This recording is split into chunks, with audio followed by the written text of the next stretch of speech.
Hindi ka makasagot. Chairman, wala rin tong affidavit ito. I will recommend personally to the committee na doon sa committee report. Ba't hindi ka makasagot na diretso? You cannot answer because you want to hide something.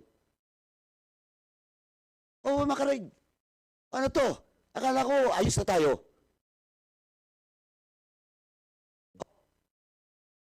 Did you ask permission? Again, this will be my last question.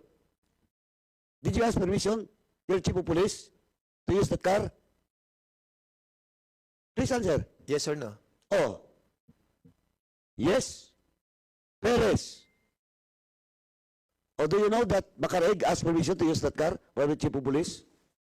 Your Honor, hindi ko po alam, Your Honor eh. Basta Pero alam mo, ko, na-impounded yun. Yes, sir. Yes, sir. Alam mo na-impounded yun. Yes, sir. Okay. What's the driver of that car? Red? Di Chavez ba? Yes, Your Honor. Oh. Paano mo nakuha yung sasakyan? Who orders you to use that car as your backup? Sino po? Kami lang po, sir, yung basta sumakay doon. 4 po kami, sir. And then, tanong ko, sino nagbigay sa'yo ng order to use that car? Sino nagbigay sa'yo ng paintulot na gamitin yung sasakyan na yan? Wala po, Your Honor. Kami Oh. lang po. Wala. Wala nagutos sa'yo? So, ginamit niyo lang? Yes, Your Honor. Si Makarig never instructed you to use that car? No po, Your Honor. O Makarig. So, may usapan niyo nung director nyo, chief of police nyo, na gamitin yung pulang sasakyan pero you never instructed the Chavez? Your Honor, bali po ay nagagamit na po sa Diayo nung una pa. Kaya po nung bigla ang lakad po ay... Lapit mo yung ano. Your Honor, dati po ay sa ibang lakad ay nagamit din po. Ay nung biglaan pong lakad ay nagamit na po din po. Okay. So, sa mga biglaang lakad, ginagamit nyo yun. Ngayon, itong operation na to ginamit nyo ulit. But of course, ang presumption mo, alam ng opisyal mo. Ang immediate officer mo is the chief of police. Oh, Epe. Oh, malinaw. It was being used not only in this operation, it was used in the previous operations. Tapos hindi mo alam? You're not familiar?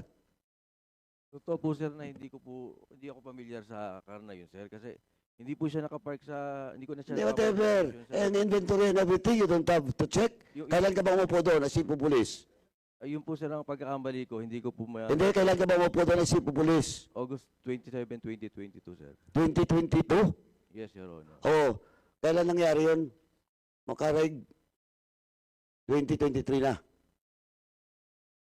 Anong buwan? Limutan ko yung ano nyo. May 28, 2023. 24. Oh, Epe. That's more than 2 years. Oh, hindi mo alam? Na may sasakyan doon na pula? Eh, ilang beses na pala nila ginagamit? What kind of boyster you are? Hindi mo alam yung mga nangyari doon sa opisina mo, sa UR mo. Now, ang worst is, post-operation, kung anong narrative nila, yun ang ginamit mo. Unless, sasabihin ni Perez, sasabihin ni Makarig, that you are part of that narrative. Perez, yung chief of police ba, bahagi doon sa report nyo, post-report nyo, tsaka yung affidavit nyo? No, sir. Bali, kami lang po yung nagdesisyon, sir, nung regarding sa affidavit, sir. Regarding sa affidavit, sir. Kayo lang. Yes, sir. Do you have a lawyer? Sir? May lawyer ba kayo nung naganda ng affidavit nyo? Wala po, sir. Kayo lang. Yes, sir. Si Karandang saan? Karandang. O, yung affidavit ninyo, kayo lang? No sir, assisted po guided po ng lawyer sir. Ikaw, yung sa'yo. Yes sir. Yung iba? Ikaw, Perez. Sir, ang tinutukoy ko pong affidavit, sir, yung nauna. Pero ngayon, sir, sa pangalawa, may lawyer na po, sir. O, yung sa una, Karandang, mayroon kayo? No Your Honor. Ano? So, kayo lang. Yes Your Honor. Makaraig, Yes, sir. maliban doon sa ano, sa sinong hepe mo talaga? Direct na principal mo, sino?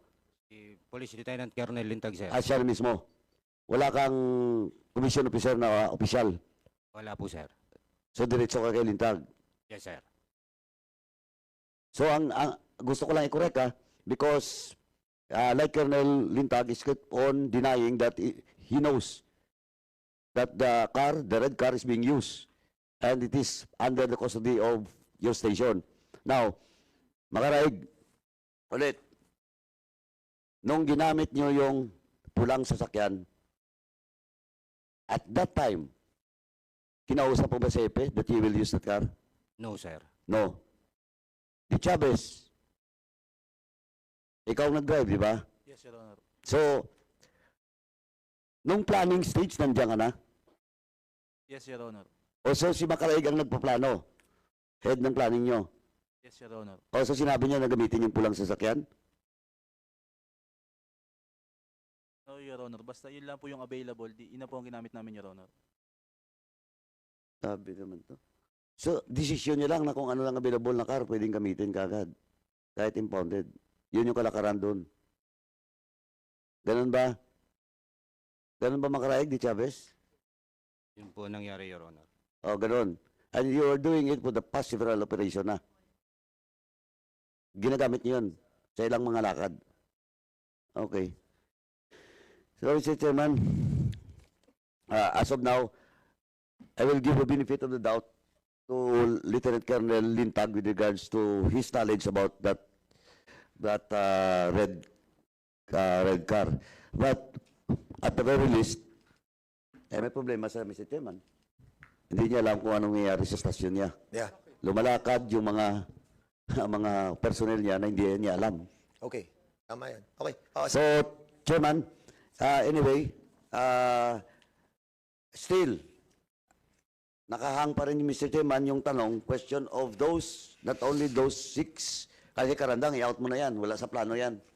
Now, yung 6, nakahang pa rin Mr. Chairman kung sino ba talaga ang iba pang involved doon sa planning at the same time sa post-operation report, Mr. Chairman, yung narrative na ginawa nila. Thank you, Mr. so in Chairman. other words, Chairman Paduano, from the moment na conceptualize nila Makaraig, nila Lintag, nila Sergeant Perez yung plano to have a bypass operation, unfortunately hindi nagmaterialize yung plan. They went back. Bumalik kayo sa sa istasyon, di ba? Sa istasyon, doon yun na nakausap si Colonel Lintag and you reported what transpired. At nireport nyo na lahat na can you please reply Makaraig? And Yes, sir. So nireport nyo na nagkaroon na ng barilan, ganon, hindi na nag-consummate yung bilihan ng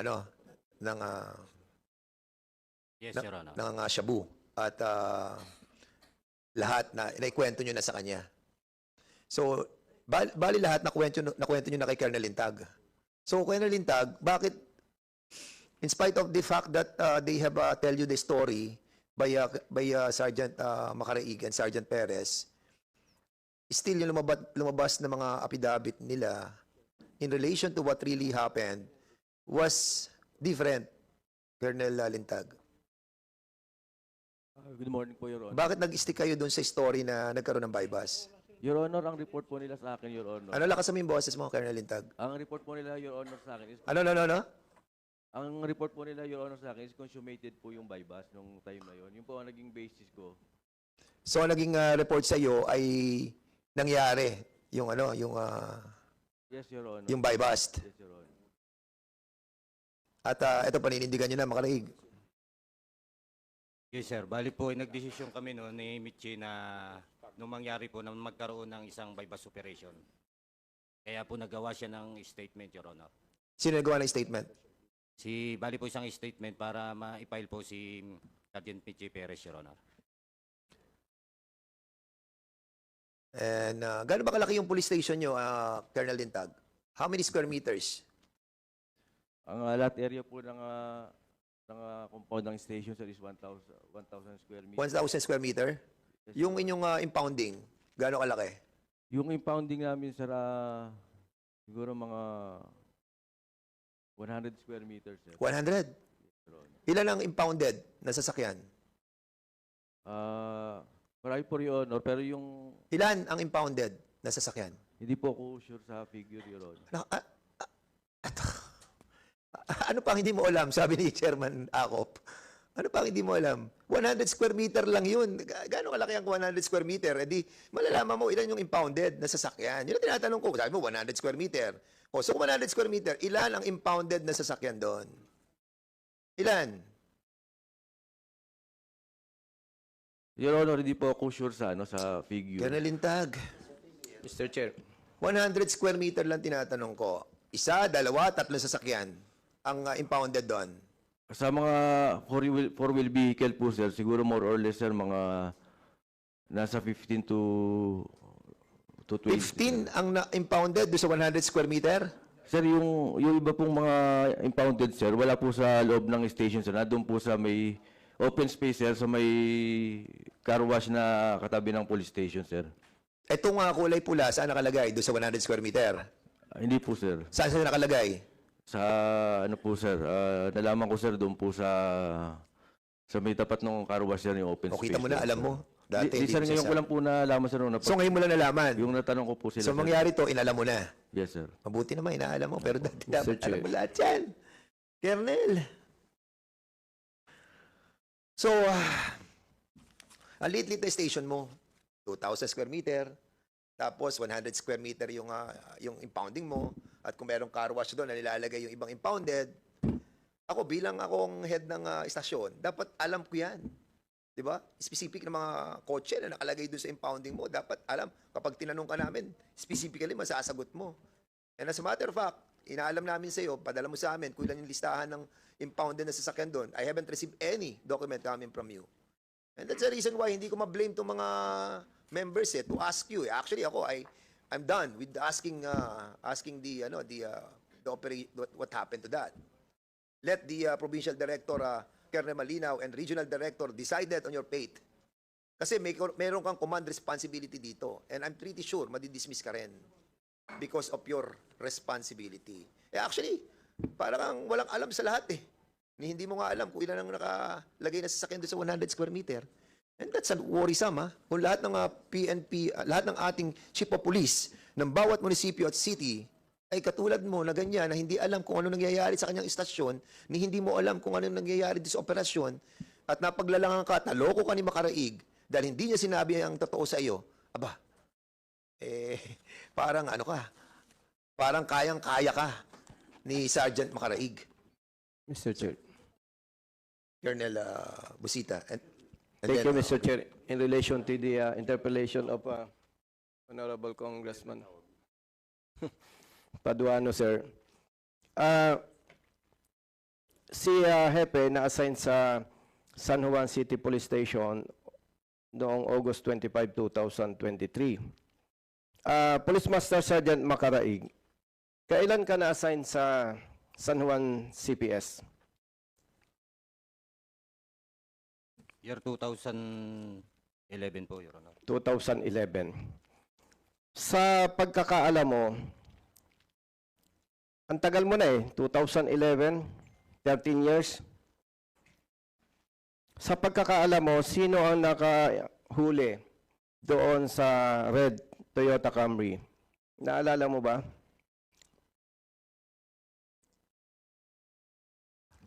Your Honor, sa pagkaalala ko po ay time po ni ang hepe ay ni Police Lieutenant Colonel Manalo, Your Honor. Police Lieutenant Colonel Manalo po. Manalo. 13 years ka na dyan. Sa ang police kasi, chismoso yan eh. Sa pagkakaalam mo, anong violation ng kotse na yan?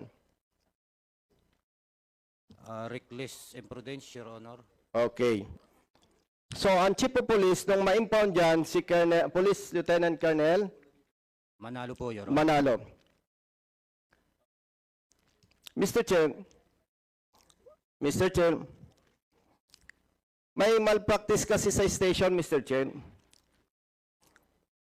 Nung ang nakikita kong possibility dyan, Mr. Chair, hindi ko naman bata yan si Colonel Lintag eh, hindi ko rin kilala talaga yan. Nung ma-impound yan, ginagamit na ng mga pulis ng San Juan City Police. Meaning, nung mag-assume, ang nakikita ko po dyan, nung mag-assume si Colonel Lintag, wala yan sa impounding area. Naging practice na yan eh, ginagamit.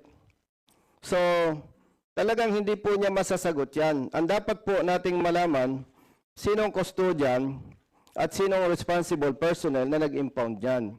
Yung po ang nakikita natin na dapat ay masangkot dyan sa problema na yan. I think undeclared yan eh.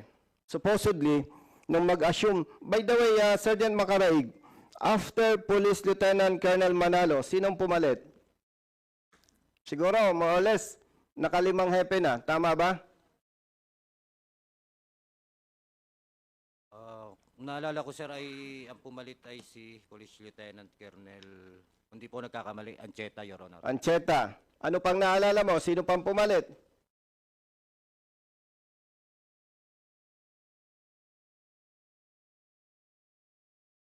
Hindi mo masyadong maalala. Ang tanong ko na lang sa'yo, after Police Lieutenant Colonel Manalo, more or less ilang chief of police ang pumalit na? Siguro more or less 5. 6. Wala na po siguro na 5, Your Honor. 2000 Kailan? Hindi kasi Honorable Congressman Paduano, gusto ko pong makita diyan yung talagang nararanasan sa police station. Hindi na di-declare, ginagamit yung sasakyan. So again, hindi ko naman sinusuportahan yung aligasyon ni Colonel Lintag, pero ang kailangan, Mr. Chair, ma-establish sinong responsible personnel sa pagka-impound dyan. Kasi kung ako po nasa posisyon ni Colonel Lintag, undeclared, wala sa impounding, hindi makita sa records, talagang mangyayari po yan. So dapat ma-find out talaga. So talagang mahirapan sumagot si Colonel Lintag for that matter, Mr. Chair. Yun lamang po. Maraming salamat, Mr. Chair. Okay, thank you so much. The Chair, Congressman Abante, then Congressman Barbers, then Congressman Acop. Sige, go ahead, Congressman Abante. I just would like to remind all of our resource people here that under oath, di ba? All of them under oath, di ba? So, ibig sabihin nito po, they should be telling us the truth. Mr. Chair, di ba? Correct, that is correct, Congressman. And they are not telling us the truth. The last time that we have a hearing, they were not really telling us the truth, and then we have an executive session, and they executed a different version of the story. Just want to find out, Mr. Chair, if the people that executed a mandatory affidavit executed the first affidavit and submitted that to our committee. Yes, Congressman, Chairman Acop, Chairman Abante, we have received the new Therefore, affidavits. Mr. Chair, these people have been telling us a lie ever since.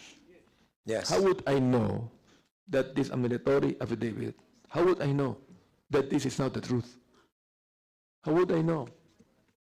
Di ba? If you told a lie in the first affidavit, you expect us to believe in the second affidavit that you executed? Colonel Lintag, can you answer that, please? You expect us to believe in the second affidavit that you executed? Where did you, saan ka nakatapos ng pagka-police, Colonel Lintag? Sa Philippine National Police Academy.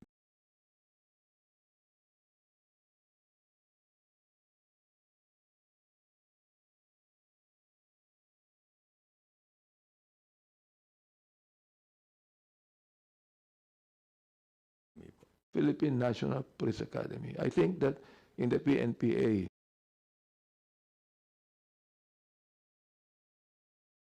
admission of serious lapses is the death of whoever that man that was killed. Balot ng tawag. Is that only a serious lapse to you?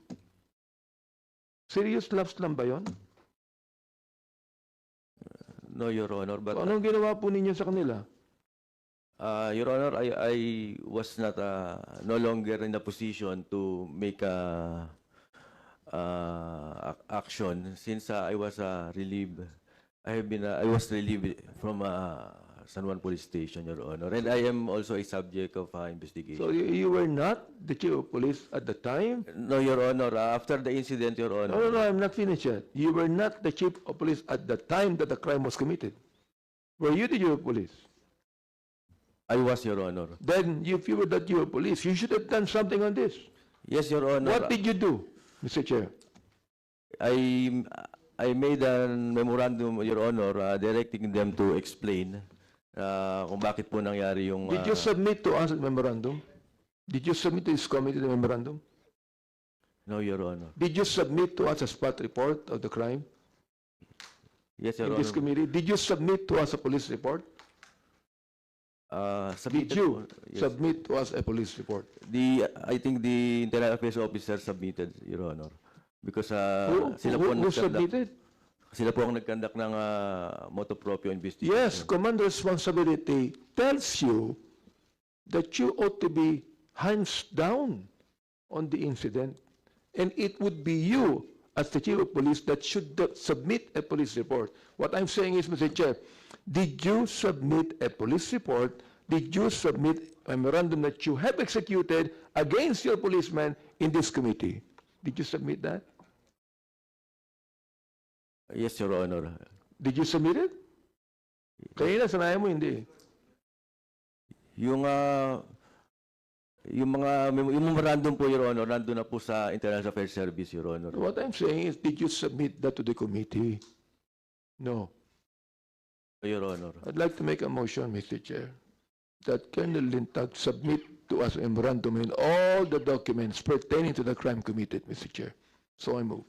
Yes, Congress, Chairman, we will be giving you all the documents. Actually, we have already Okay. gotten the documents. No. But COMSEC is hereby directed to give Chairman Abante all the documents pertaining to this case. So, Mr. Chair, I just would like to say here that it would be very hard for me to believe that these policemen that have executed their affidavit are still telling the truth to us. Very hard to believe. Okay, unless I would have the police report, and I would even guess that the police report is a lie, not the truth.